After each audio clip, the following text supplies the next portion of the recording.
அழகிய நகரம். அந்த நகரத்தின் நுழைவாயிலில் எப்போதும் ஒரு வயதான பெரியவர் அந்நியர்கள் யாரும் உள்ளே சென்று வர விடாமல் காவல் காத்து கொண்டிருப்பார். ஒரு நாள் வாலிபன் ஒருவன் நகரத்தின் வாயிலை நோக்கி குதிரையில் வந்து கொண்டிருந்தான். அப்போது அங்கிருந்த வயதான காவலாளியிடம், ஐயா பெரியவரே, இந்த ஊர் மக்கள் எப்படி என்று கேட்டான். அதற்கு காவலாளி, ஏன் கேட்குற தம்பி, இந்த ஊருக்கு குடிவர போறியா என்று சந்தேகத்துடன் கேட்டார். ஆமாம் பெரியவரே, நான் முன்னாடி இருந்த ஊர் ரொம்ப மோசம்.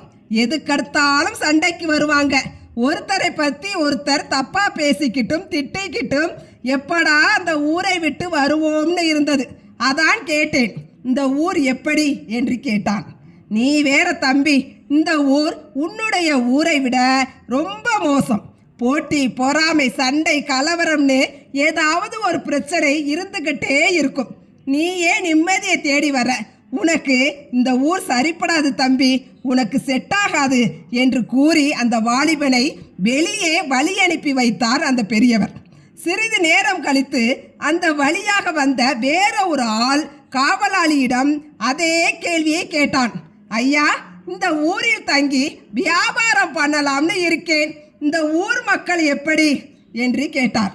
அதற்கு பெரியவர் சிரித்துக்கொண்டே, ஏன் தம்பி, உனக்கு கல்யாணம் ஆகிடுச்சா என்று கேட்டார். 2 குழந்தையே இருக்குதுங்க ஐயா என்றான். அப்புறம் ஏன் இந்த ஊருக்கு வர்ற? உங்க ஊர்லேயே வியாபாரம் பண்ணலாம்ல என்றார் காவலாளி.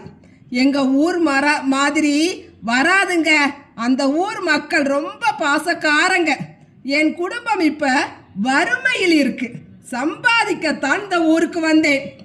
நல்லா சம்பாதிச்சுட்டு மறுபடியும் அங்கேயே போயிடுவேன் என்று கண் கலங்கியபடியே கூறினான். அழாத தம்பி, இந்த ஊர் மக்களும் ரொம்ப பாசக்காரங்க, ரொம்ப நல்லவங்க. தைரியமா நீ வியாபாரம் பண்ணலாம் என்று கூறி கதவுகளை திறந்து உள்ளே வழி அனுப்பி வைத்தார். காவலாளியின் அருகில் இருந்த ஒருவர் இந்த 2 சம்பவங்களையும் கவனித்துக் கொண்டே இருந்தார்.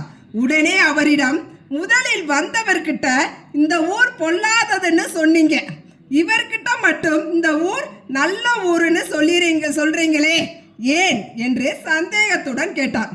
அதற்கு அந்த பெரியவர் சொன்னார், இந்த உலகம் கண்ணாடி மாதிரி.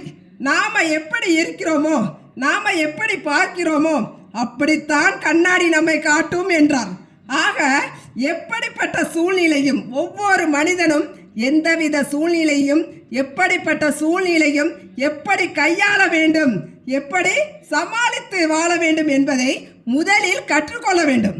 நாம் எவ்வளியோ மக்களும் அவ்வளி என்பதை நாம் முதலில் உணர வேண்டும்.